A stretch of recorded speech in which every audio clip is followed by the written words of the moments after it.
ఆహారంలో ఆహారాన్ని ఎంతవరకు మనము గౌరవిస్తున్నామని. అరే ఆహారాన్ని గౌరవించేది ఏంది అసలు అని అనుకోవద్దు యాక్చువల్గా. ఎందుకంటే మనం తీసుకునే ఆహార పదార్థాలు అవి మనకు శరీరంలో ఒక భాగంగా తయారవుతాయి. సో దాని గురించి ఎట్లాంటివి తీసుకోవాలి, ఎలా దాన్ని నమలాలి అని కొన్ని విషయాలు, ఏ పదార్థంలో ఏముంటుంది అనేది జనరల్ వేలో. అయితే దానికంటే ముందు ఒక 4.5 నిమిషాలు మీకు ఒక వీడియో చూపిస్తాను. మన సద్గురు తెలుసు అనుకుంటా, ఇషా ఫౌండేషన్.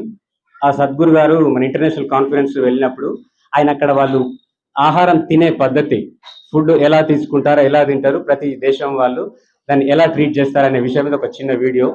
ఆ వీడియో చూసిన తర్వాత నేను మళ్ళీ మీకు ఎక్స్ప్లెయిన్ చేస్తాను. కొంచెం లైట్లు బంద్ చేయండి సార్ హ్యాంగర్లో. ప్లేస్గా వచ్చి ఏదో ప్లేట్లు ఏదో పడేసుకొని ఇంత టేస్ట్ చేసినట్టు చేసి అంత పడేయడము అట్లా. అంటే ఫుడ్ అంటే, ఆహారం అంటే దానికి ఒక రెస్పెక్ట్ ఇవ్వకుండా వెరీ క్యాజువల్గా తీసుకుంటూ ఉంటారు. అదే జపనీస్ అయితే ఆ ఫుడ్ కౌంటర్ దగ్గరికి వచ్చే ముందు దగ్గరికి వచ్చి ఇట్లా బెండ్ అయ్యి, మీరు చూసుంటారు జపనీస్ ఎక్కడ ఈవెన్ విజ్ చేయడం కూడా వాళ్ళు బెండ్ అయ్యి విజ్ చేస్తూ ఉంటారు. సో ఫుడ్ దగ్గరికి వచ్చి ఒక 5 ఫీట్ల దూరంనే ఉండి వాళ్ళు ముందు వంగి నమస్కరించి అప్పుడు వచ్చి ఆ ఫుడ్ని తీసుకుంటారు. అయితే అక్కడ మనుషులే ఉండరు, కౌంటర్ ఫ్రీగానే ఉంటుంది, మనిషి లేకున్నా సరే. అంటే వాడు వంగి నమస్కరించేది ఆ ఫుడ్కి అనమాట, ఆ ఆహార పదార్థానికి. చెప్పేది ఏంటంటే, అతను గురువు చెప్పేది ఏంటంటే, ఈ ఆహారం అనేది అది మన శరీరంలో భాగమైపోతుంది, అంతేగాని అది ఒక చిన్న ఏదో ఐటమ్, ఒక పదార్థం అనేది కాదు. అది మన శరీరంలో రక్త మాంసాలుగా మారబోతుంది. కాబట్టి దాన్ని ఆ విధంగా మనము చక్కగా దాన్ని గౌరవించి అది సరి అయింది తీసుకోవాలనే ఉద్దేశంతో. సో అదే దాన్ని ముందుకెళ్తే, ఇది ఒక book, healthy mind and healthy body అని రామకృష్ణ మఠ్ వారు రాశారు. దాంట్లో చక్కగా ఉందండి ఫుడ్ ఏంటి, ఎలా తీసుకోవాలి, మనకు అసలు రోగాలు ఎందుకు వస్తాయి, వచ్చినప్పుడు డాక్టర్ పని ఎంత, మన పని ఎంత, దాంట్లో ఎట్లా మనం ఇది చేసుకోవచ్చు, ఇవన్నీ విషయాలు చాలా రాసింది. ఒకవేళ మీకు ఇంట్రెస్ట్ ఉంటే చదవచ్చు. Healthy mind and healthy body. Thank you very much for patiently listening. Ramanachari గారు, వారి మిసెస్ కళావతి గారు. వీరు 16 మే 1959లో జన్మించారు హైదరాబాద్లో. అప్పుడప్పుడు చిన్నప్పుడు ఉద్యోగాలు కూడా చేశారు, కానీ మోస్ట్లీ తను గృహిణిగానే ఉంటున్నారు, హౌస్ వైఫ్గా. మన కాలనీలోకి 2004లో వచ్చి ఇక్కడ ఇల్లు కట్టుకున్నారు. ఈరోజు వై వీరారెడ్డి గారి ప్రత్యేకత ఏంటంటే, వారు మన మధ్యన తమ 75వ జన్మదినం జరుపుకుంటున్నారండి. ప్లాటినం జూబ్లీ జరుపుకుంటున్నారు. వారు 20 మే 1949లో పాలపాడు అనే విలేజ్లో, పల్నాడు డిస్టిక్లో జన్మించారు. అగ్రికల్చర్ డిపార్ట్మెంట్ చేసి 2007లో రిటైర్ అయ్యారు. మన కాలనీలో 2014 నుంచి ఉంటున్నారు. వీరు ప్లాట్ నంబర్ 331 8S రోడ్లో నివాసం ఉంటున్నారు. ముందుగా చెప్పినట్టు వీరు మన మధ్యన 75వ జన్మదినం జరుపుకుంటున్నారు. గారిది మన అఫీషియల్ ప్రకారంగా 51 ఉంది, కానీ ఆయన ఏమంటాడంటే, నేను 49లే పుట్టాను, నాకు తప్పబడ్డది, నాది కూడా ఈరోజు ప్లాటినం జూబ్లీనే, నాది కూడా 75th బర్త్డే అంటున్నారు. ఓకే సార్, మీ బర్త్డేని కూడా 75th బర్త్డేగానే ట్రీట్ చేస్తాము, మీకు కూడా ప్లాటినం జూబ్లీ శుభాకాంక్షలు. కూర్చోండి సార్. ఓకే సారు, నల్లమాడు అనే విలేజ్ లో, వెస్ట్ గోదావరి డిస్టిక్ లో జన్మించారు. వీరు వ్యవసాయం చేసుకునేవారు. సో ప్రస్తుతం తమ కూతురి వద్ద ఉంటున్నారు మన కాలనీలోనే. వీళ్ళు 2005 నుంచి ఇక్కడ ఉంటున్నారు. వీరు 343 plot number, road number 8N ఉంటున్నారు. వీరి మన మధ్యలో 75వ జన్మదినం జరుపుకుంటున్నారు, కరెక్ట్ జన్మదినం. భుజంగరెడ్డి గారు 10 మే 1955లో మణికొండ హైదరాబాద్లో జన్మించారు. వీరు హెచ్సిఎల్లో తమ ఉద్యోగం చేసి రిటైర్ అయ్యారు. మన కాలనీలో 2000 నుంచి ఉంటున్నారు. వీరు ప్లాట్ నంబర్ 179 30 ఫీట్ రోడ్లో ఉంటున్నారు. వీరు మన మధ్యన 69వ జన్మదినం జరుపుకుంటున్నారు ఈరోజు. వెల్కమ్ భుజంగరెడ్డి గారు. రవీంద్రనాథ్ ఠాగూర్ గారు 8 మే 1958లో వెస్ట్ గోదావరి ముమ్మిడివరం అనే గ్రామంలో, వెస్ట్ గోదావరి డిస్టిక్ లో జన్మించారు. వీరు అప్పటి ఏపీ సెక్రటరియట్ లో పనిచేసి రిటైర్ అయ్యారు. వీరు మన కాలనీలో 2003 నుంచి ఉంటున్నారు. వీరు plot number 11 5th road extension లో నివాసం ఉంటున్నారు. వీరు మన మధ్యలో 66వ జన్మదినం జరుపుకుంటున్నారు ఈరోజు. Welcome sir. K Pratap Reddy గారు 10 మే 1962లో కాజీపేట్ అనే విలేజ్, యాదాద్రి డిస్టిక్ లో జన్మించారు. వీరు బిఎస్ఎన్ఎల్ లో పనిచేసి వాలంటీర్ రిటైర్మెంట్ తీసుకున్నారు. వీరు మన కాలనీలో 1998 నుంచి ఉంటున్నారు.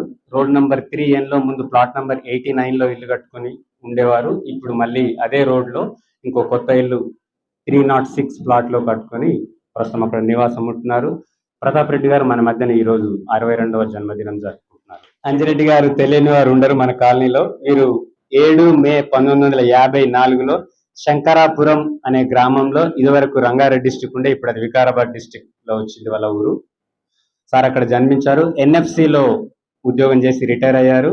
వీరు మన కాలనీలో 2008 నుంచి ఉంటున్నారు. ప్లాట్ నంబర్ 142 5N స్ట్రీట్ లో ఉంటున్నారు. అంజిరెడ్డి గారు మన మధ్యన ఈ రోజు 70వ జన్మదినం జరుపుకుంటున్నారు. Please welcome Anji Reddy sir.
जन्मदिनमिदं ऐ प्रिय सखे, जन्मदिनमिदं ऐ प्रिय सखे, शन्तनोतु ते सर्वदा मुदं, शन्तनोतु ते सर्वदा मुदं, प्रार्थयामहे भवशतायुषी, प्रार्थयामहे भवशतायुषी, ईश्वर सदा त्वां च रक्षतु, ईश्वर सदा त्वां च रक्षतु, पुण्यकर्मणा कीर्तिमर्जय, पुण्यकर्मणा कीर्तिमर्जय, जीवनं तव भवतु सार्थकं, जीवनं तव भवतु सार्थकं। जन्मदिनमिदं ऐ प्रिय सखे, जन्मदिनमिदं ऐ प्रिय सखे, शन्तनोतु ते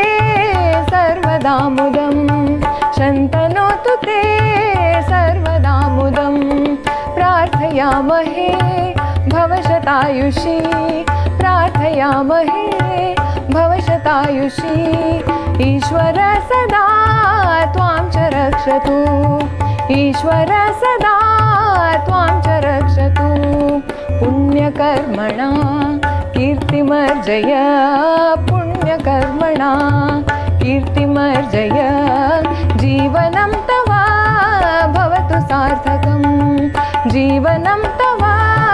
जन्मदिनमिदं ऐ प्रिय सखे, जन्मदिनमिदं ऐ प्रिय सखे, शन्तनोतु ते सर्वदा मुदं, शन्तनोतु ते सर्वदा मुदं, प्रार्थयामहे भवशतायुषी, प्रार्थयामहे भव भवशतायुषी ईश्वर सदा त्वां च रक्षतु ईश्वर सदा त्वां च रक्षतु पुण्यकर्मणा कीर्तिमर्जय पुण्यकर्मणा कीर्तिमर्जय जीवनं तव भवतु सार्थकं जीवनं तव भवतु सार्थकं जन्मदिनमिदं ऐ प्रिय सखे शन्तनोतु ते सर्वदा मुदं